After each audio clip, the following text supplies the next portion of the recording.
તો જય હિન્દ મિત્રો, आज एक नवो टॉपिक जीके नो जे તમાર દરેક પરીક્ષામાં કામ આવે છે। ગુજરાતની લઈ લો કે કેન્દ્ર શાસિતની કેન્દ્રની લઈ લો। તો આજે આપણે અગ્નિવીરમાં પણ 1-2 માર્ક્સનું વસ્તી ગણતરીમાંથી પ્રશ્નો આવતા હોય છે અને આવરે કોન્સ્ટેબલ છે, એસએસસી જીડી છે, કોઈ પણ પરીક્ષા હશે તો એમાં માર્ક્સ હોય છે। તો આપણે આજે જોઈશું 2011 ની વસ્તી ગણતરી મોસ્ટ આઈએમપી ફેક્ટ્સ। તો જો ભારતમાં પ્રથમ વસ્તી ગણતરી અનિયમિત રીતે જો થઈ હોય તો એ કોના સમયમાં થઈ હતી? તો લોર્ડ મેયોના સમયે। કયા વર્ષે થઈ હતી? તો યાદ રાખજો 1872। બીજું, વિશ્વ વસ્તી દિવસ ક્યારે ઉજવવામાં આવે? એવો પ્રશ્ન આવે તો યાદ રાખજો 11 જુલાઈ। વિશ્વ વસ્તી દિવસ ક્યારે ઉજવવામાં આવે છે? 11 જુલાઈ। ભારત જે વસ્તી ગણતરી છે કઈ યાદીનો વિષય છે? જો તમને એવું પૂછે કઈ યાદીનો, તો કેન્દ્ર યાદીની યાદ રાખજો, કેન્દ્ર યાદી, જેને સંઘ યાદી પણ કહેવામાં આવે છે। નિયમિત ધોરણે વસ્તી ગણતરી ક્યારે થઈ હતી ને કોના સમયમાં? યાદ રાખજો, નિયમિત ધોરણે વસ્તી ગણતરી કોના સમયમાં? તો યાદ રાખજો, લોર્ડ રિપનના સમયમાં થઈ હતી ને કયા વર્ષે? 1881। કેટલી વાર આમાંથી પ્રશ્નો આવી ગયા છે। પ્રથમ સેન્સર કમિશનર તરીકે કોણ હતા? તો હેનરી પ્લોડેન। યાદ રાખજો, નામ છે હેનરી પ્લોડેન, પ્રથમ સેન્સર કમિશન તરીકે। પ્રથમ જાતિ આધારિત વસ્તી ગણતરી મોસ્ટ આઈએમપી અહીંયાથી પ્રથમ જાતિ આધારિત વસ્તી ગણતરી કયા વર્ષમાં થઈ હતી? 1931માં પ્રથમ જાતિ આધારિત વસ્તી ગણતરી।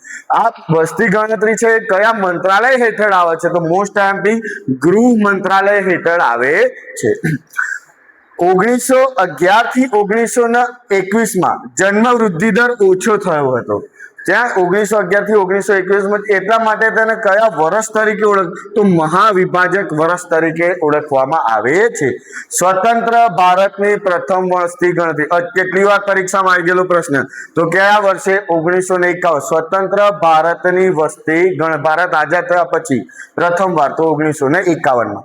2011માં કેટલામી વસ્તી ગણતરી હતી? તો યાદ રાખજો 15મી વસ્તી ગણતરી। કેટલામી વસ્તી ગણતરી હતી? 15। અને એ સમયે કોણ કમિશનર રહ્યા હતા? તો સી ચંદ્રમૌલી।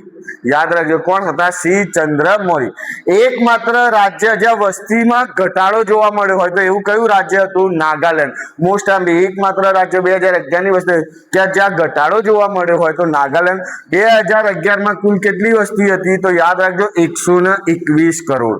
કેટલી હતી? 121 કરોડ। તો હાલમાં કેટલી વસ્તી છે ભારતની? તો તમારે કોમેન્ટ કરવાની છે। બીજું છે તો ભારતમાં વધુ વસ્તી ધરાવતા રાજ્યો મોસ્ટ આઈએમપી અહીંયાથી તમને ક્રમ પણ પૂછાઈ શકે છે આવનારી કોન્સ્ટેબલ કે જેવી કે ગમે તે પરીક્ષામાં। તો સૌથી વધુ વસ્તી ધરાવતા રાજ્યો તો પૂછાય તો પ્રથમ આવશે ઉત્તર પ્રદેશ, બીજું આવશે મહારાષ્ટ્ર અને ત્રીજું આવશે બિહાર। મોસ્ટ આઈએમપી લઘુમતી વસ્તી ધરાવતા રાજ્યો તો એ પણ યાદ રાખજો, પ્રથમ સ્થાને સિક્કિમ છે, બીજા સ્થાને મિઝોરમ અને ત્રીજા સ્થાને અરુણાચલ પ્રદેશ। સૌથી વધુ સાક્ષરતા ધરાવતા રાજ્યો આ ક્રમ વાઇઝ હજુ પણ આવી શકે, કહું છું તમે ચોપડામાં નોટ ડાઉન કરજો। સૌથી વધુ સાક્ષરતા ધરાવતા રાજ્યો તો પ્રથમ સ્થાને છે કેરળ, બીજું આવશે મિઝોરમ અને ત્રીજું આવશે ત્રિપુરા। મોસ્ટ આઈએમપી પ્રથમ સ્થાને કેરળ, મિઝોરમ અને ત્રિપુરા। સાક્ષરતા ભારતનો સાક્ષરતા દર કેટલો છે? તો 74%। કેટલો છે? અને તેમાં પુરુષોનો પૂછાય તો 82.14% ભારતનો સાક્ષરતા પુરુષનો, અને સ્ત્રીનો પૂછાય તો 65.46% સાક્ષરતા દર છે। આ ખાસ યાદ રાખજો, સાક્ષરતા દર અગ્નિવીરની પરીક્ષામાં પૂછાઈ ગયેલો પ્રશ્ન। ભારતની વસ્તી ગીચતા પ્રતિ ચોરસ કિલોમીટરે કેટલી છે? તો યાદ રાખવાનું 382 લોકો પ્રતિ ચોરસ કિલોમીટરે હશે। સૌથી વધુ વસ્તી ગીચતા કયું રાજ્ય ધરાવે છે? તો યાદ રાખજો બિહાર। કેટલું? બિહાર। કેટલી છે? તો 1106। સૌથી ઓછી વસ્તી ગીચતા તો કોણ ધરાવે છે? તો અરુણાચલ પ્રદેશ। પ્રતિ ચોરસ કિલોમીટરે ખાલી 17 વ્યક્તિઓ તમને જોવા મળશે, એટલે ઓછી વસ્તી ગીચતા। ભારતમાં લિંગ ગુણોત્તર 1000 પુરુષો, કેટલી સ્ત્રીઓ? તો 943। કેટલી? 943। શિશુ લિંગ ગુણોત્તર કેટલો છે ભારતનો? તો યાદ રાખજો 919। સૌથી વધુ લિંગ ગુણોત્તર ધરાવતા રાજ્યો તો એક છે કેરળ અને એક છે તમિલનાડુ। 1084 કેરળ અને 996 તમિલનાડુ। તો મોસ્ટ આઈએમપી તમારે યાદ રાખવા જેવા છે। સૌથી વધુ વસ્તી કેન્દ્ર શાસિત કયો કેન્દ્ર શાસિત પ્રદેશ સૌથી વધુ વસ્તી ધરાવે છે? તો યાદ રાખજો, દિલ્હી. કયો? દિલ્હી. સૌથી વધુ સાક્ષરતા કયું કેન્દ્ર શાસિત પ્રદેશ ધરાવે છે? તો કયું આવશે? લક્ષદ્વીપ. Most IMP. કયું આવશે? લક્ષદ્વીપ. વસ્તીની દ્રષ્ટિએ સૌથી મોટું રાજ્ય, તો બધાને ખબર છે વસ્તીની દ્રષ્ટિએ કયું છે? ઉત્તર પ્રદેશ. યુપી, ઉત્તર પ્રદેશ. વસ્તીની દ્રષ્ટિએ સૌથી નાનું રાજ્ય, તો રાજ્યમાં પૂછાય તો કયું આવશે? સિક્કિમ. તો આપણે 2026 ની જે હાલમાં વસ્તી ગણતરી થવા જઈ રહી છે એના પર થોડા ફેક્ટ્સ જોઈ લઈએ. તો એ કયા નંબરની વસ્તી ગણતરી છે? 16મા નંબરની વસ્તી ગણતરી છે. અને આઝાદી પછીની કયા નંબરની છે?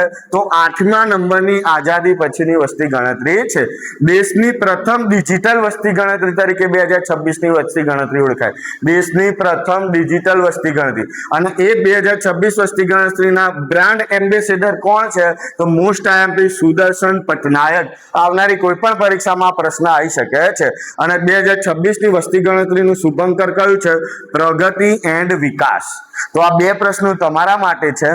ક્ષેત્રફળની દ્રષ્ટિએ સૌથી મોટું રાજ્ય કયું? તમારે કોમેન્ટ કરવાનું છે. ક્ષેત્રફળની દ્રષ્ટિએ સૌથી મોટું રાજ્ય અને ક્ષેત્રફળની દ્રષ્ટિએ સૌથી નાનું રાજ્ય કયું? તો આ તમારા વિડીયોના આપણે કોમેન્ટ બોક્સમાં તમારે કોમેન્ટ, બે પ્રશ્નો અને ત્રીજો પ્રશ્ન, 3 પ્રશ્નોના જવાબ તમારે આપવાના છે. તો વિદ્યાર્થી મિત્રો, આમાંથી ગમે તે 2 થી 3 માર્ક્સના પ્રશ્નો વાંચો. 1 માર્ક્સનો પ્રશ્ન આરામથી પરીક્ષામાં આવી શકે છે. 2-3 અવર વિડીયોને જોઈ નાખજો એટલે ઓટોમેટિક તમને યાદ રહી જશે અને ચોપડામાં નોટ ડાઉન કરી દેજો. જય હિન્દ, જય ભારત, વંદે માતરમ.